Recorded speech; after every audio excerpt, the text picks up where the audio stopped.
I was nice at basketball. Like, I was top tier, upper echelon, cross a bitch up, Allen Iverson, step down, look at you, hit the three, walk down the court, running my mouth nice at basketball. I was taking it to the hole on and off the court, you know what I'm talking about? I dunked on the bitch one time, you know what I'm talking about? I got a story to tell. Say, dog, listen up, I got a story to tell. Say, man, listen up, I got the story to tell. On the cool. Nah, I was number 98 of the top 100 Sports Illustrated girls basketball players in the country. I would have been top 20. I really think I was like top 10, but you know, behavioral problems. Me and my homegirls, the Get Money Girls, had built quite the reputation for petty theft and other criminal activity around the Wynwood neighborhood of Miami. I won Miss Basketball junior year, and I would have won senior year too, but once again, hit me with the old behavior problems. Because you was in juvenile. I missed a portion of my senior year due to being incarcerated in a youth center for drug possession. And I still managed to finish second in scoring in the state.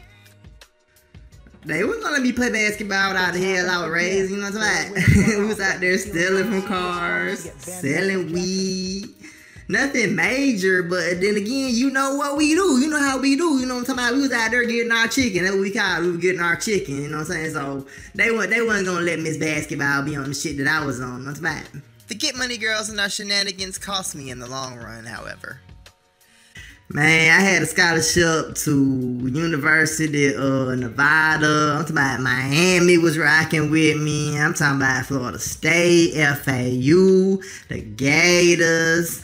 But, you know, they all pulled out due to the aforementioned behavior problems. They said I was uncoachable. Okay. I turned down all the scholarships and chose to walk on to the University of Tennessee. But money was an issue.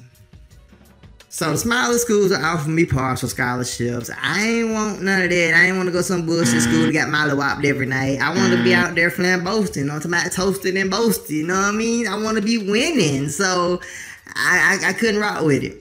This is where it got real sticky for your girl. See, my big sister, Delilah Vidal, she'll become big around Miami. She was getting it in to about stripping, scamming, running credit card scams and all that, doing some stuff I can't mention. She had that thing hula hooping, you know what I'm talking about? And she had literally been saving up for me to go to college since I was 12, and now I was 18 in, so like 6 years, bruh. She had really been stacking it away, like putting it away, getting it in.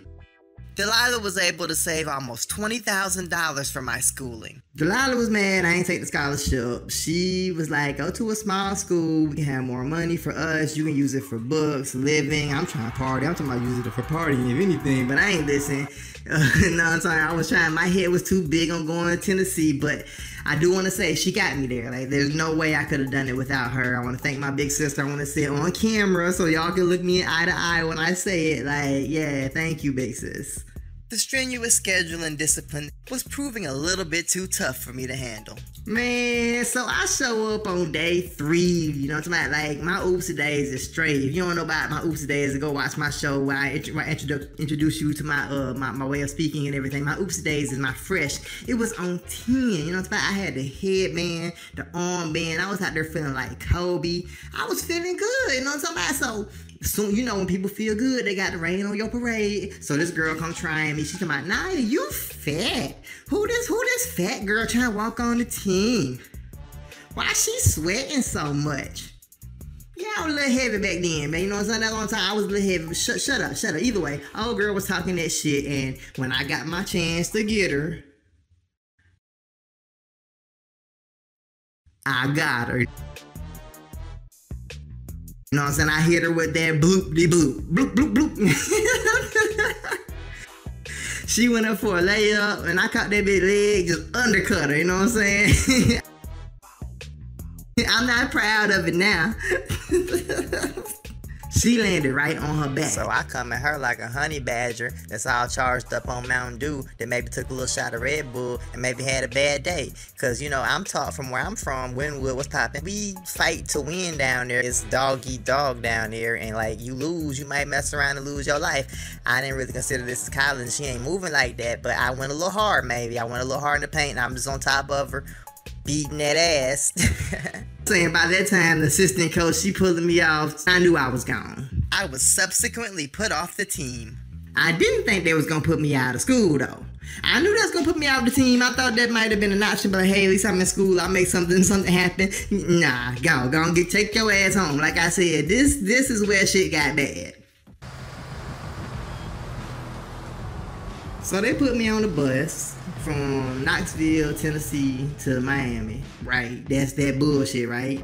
Talking about 2-day trip, whole 2 days. All I could think was, Delilah gonna kill me. I ain't eat on the bus. You know, that's a first for me. I ain't sleep.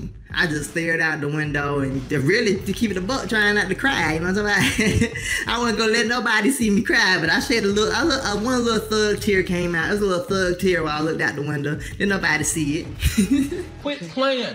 This is not me. I'm fighting for my life.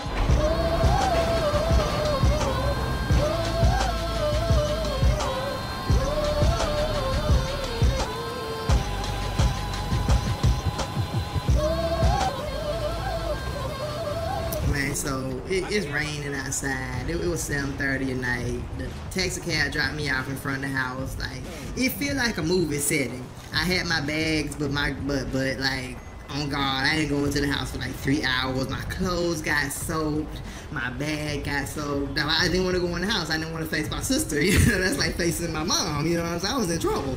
So I thought about a friend's house I could go to. That wasn't an option. That'll be a story in itself. But I finally got up like the guts to knock on the door, and my heart just sank.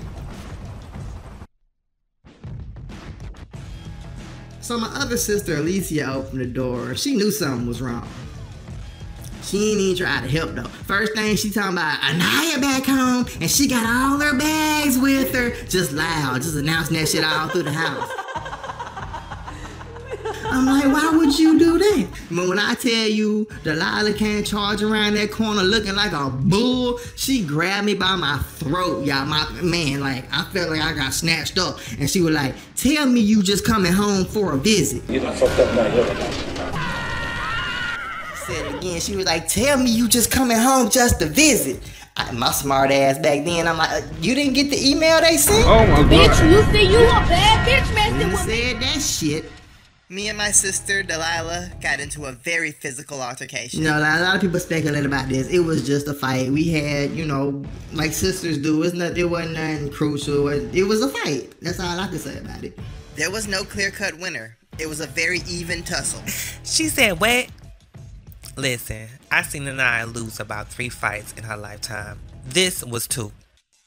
First thing I hear upon arrival, good Lord, save me, help me, somebody call the police. And we were familiar with Delilah from the strip club, and we'd had a few run-ins with the house before, but never to this magnitude. The younger sister, Miss Vasquez, were beaten fairly severely. When I could separate the two, she looked about scared as a 3-legged cow with a beef truck behind it. It wasn't even that extra.